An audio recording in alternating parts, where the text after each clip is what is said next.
Multi-dish vlog. Pupunta kami ngayon sa Tobito. Pupunta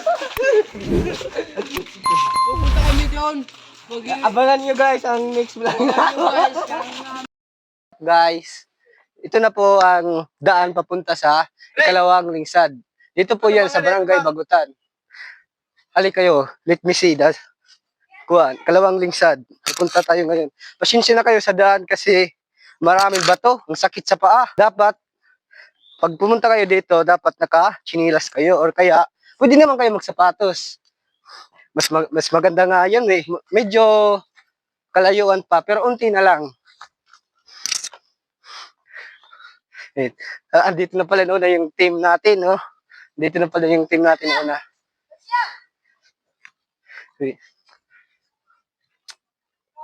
Diyan lang yun sa baba. Makikita nyo yung beautiful lingsad. Dito lang yan sa Bagutan, ha? Guys, pumunta na kayo dito. Makita nyo, di ba? Ang ganda. Dito pa lang yan, maganda na. Makita nyo yung daming nyug. May nagkukupras. Oho.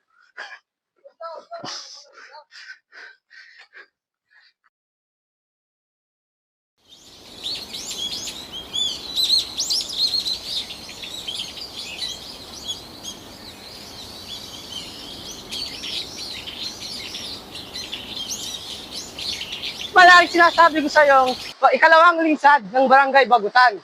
Kung makikita nyo kung gaano kaganda at kalawak ito. Alam niyo ba, kapag tumalon kayo sa tubig, ay maaari kayong mabasa. May mga kwento dito na tinatawag nilang maligno. Siyempre, pupuntahan natin yon. Tinatawag nilang water killer. Water na ang kulay ay berde. Ito ay tinatawag nilang mananini. Ano na? Maraline. Pupuntahan natin yan. Andun, malayo. Masakit sa pa. Di ba maganda? Parang harang sarap nga eh. Pupunta ngayon tayo sa taas. Pasensya na kayo, mukhang madalunot dito eh. Wow! Oops! Oh, muntik na yun ha. Di ba? Dapat tanggalin natin yung slipper. Crocs pala to eh, Crocs. Mukhang ano yung daan, mahirap, papunta sa taas, papunta sa tinatawag nilang water killer. Ang tubig na kulay verde.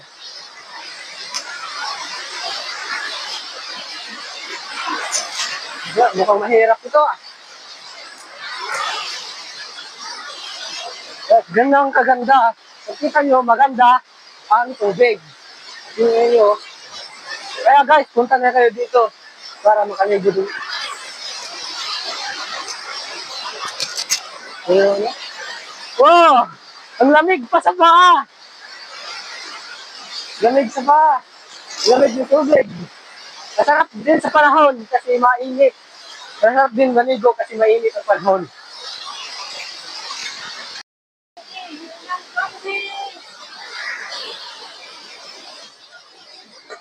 Picturean.